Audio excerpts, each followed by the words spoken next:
दोस्तों आज हम इस वीडियो में बीटीएस बॉय बैंड के लीडर आरएम के बारे में जानेंगे। इससे पहले हमने सुगा और बीटीएसवी की लाइफ स्टोरी के बारे में बात की थी।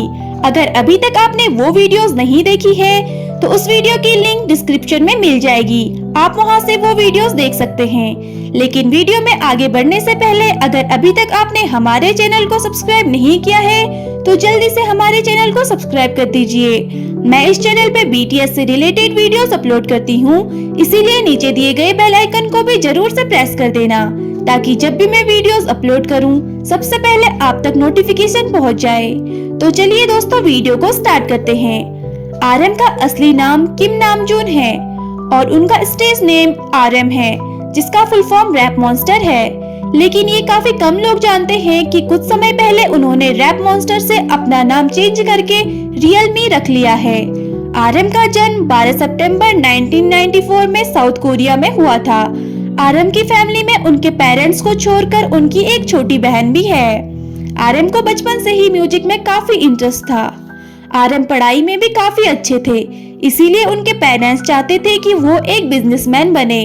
लेकिन आरएम जितना टाइम म्यूजिक में देते थे वो उससे कई ज्यादा टाइम अपनी पढ़ाई में लगाते थे, इसीलिए उनके पेरेंट्स ने भी उनको म्यूजिक की फील्ड में जाने से कभी नहीं रोका, बल्कि उन्हें हर बार सपोर्ट किया उनके पैशन को फॉलो करने में। उन्होंने इंग्लिश लैंग्वेज भी अपने फ्रेंड्स और इंग्लिश सीरीज को देखकर ही सीखी और वो काफी टाइम कहते हैं कि उनके फ्रेंड्स उनके इंग्लिश स्पीकिंग के पेरेंट्स हैं।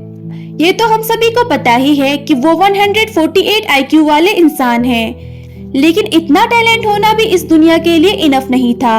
अपने म्यूजिक करियर की स्टार्टिंग में आरएम एक अंडरग्राउंड रैपर हुआ करते थे। वो गली मोहल्लों में रैप किया करते थे। हालांकि वो यूथ में काफी हद तक फेमस थे, लेकिन उन्हें बस गली मोहल्लों तक ही सीमित नहीं रहना था। वो चाहते थे कि उनकी म्यूजिक के थ्रू पूरी दुनिया उनके देश को जाने और विश्व भर में उनके म्यूजिक की आवाज गूंजे। इस बीच उन्होंने काफी सारी एंटरटेनमेंट कंपनीज में ऑडिशन भी दिए, लेकिन उनको हर जगह से रिजेक्शन ही मिली। लेकिन फिर भी उन्होंने कभी हार नहीं मानी और हमेशा अलग अलग कंपनीज में ऑडिशन देते रहे। इसी बीच 2010 में उन्होंने एक new company big hit entertainment में ऑडिशन दिया और फाइनली उस कंपनी में उनका सिलेक्शन हो गया।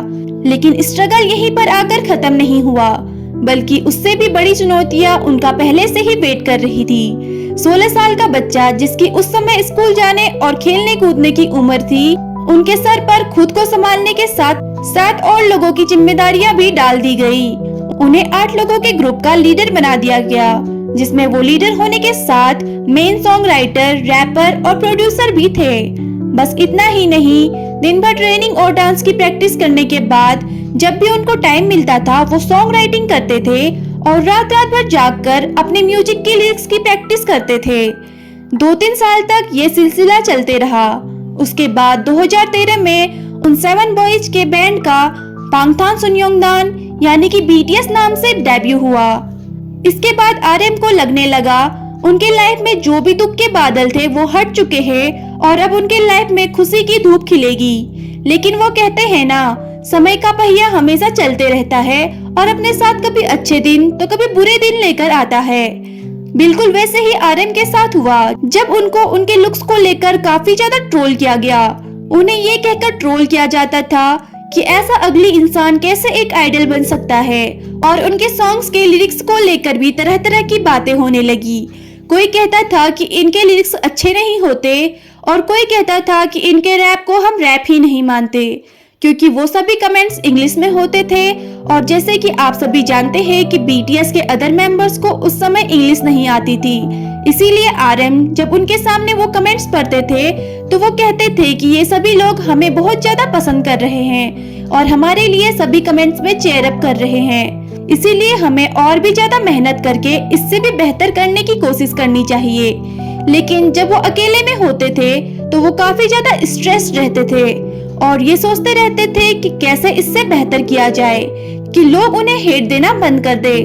आरएम ने मन ही मन में ये निश्चय कर लिया था कि वो एक दिन खुद को प्रूफ करके ही रहेंगे।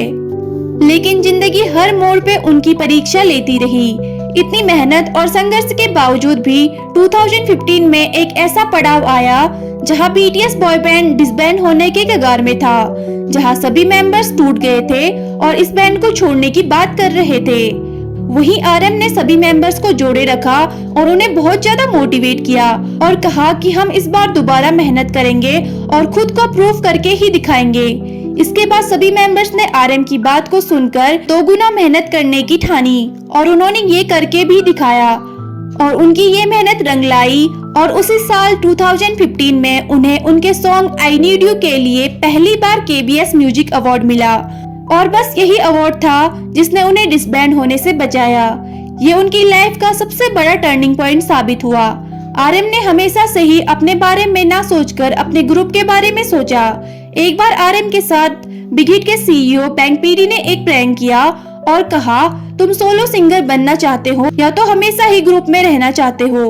उनकी ये बात दूसरे रूम में बाकी BTS मेंबर्स हेडफोन से सुन रहे थे। बैंक पीडी ने पूछा, सोलो या फिर ग्रुप? लेकिन आरएम ने इस पर एक बार भी बिना सोचे कहा, मैं BTS को चूज करूंगा, जबकि उस टाइम पे एक ग्रुप से ज्यादा सोलो सिंगर बनना ज्यादा फायदेमंद था। इसके बाद आरएम के गाइडेंस में सभी BTS मेंबर्स ने बहुत ज्यादा मेहनत की और MAMA Grammy award, Melon music award और अमेरिकन म्यूजिक अवार्ड जैसे 442 अवार्ड्स जीते।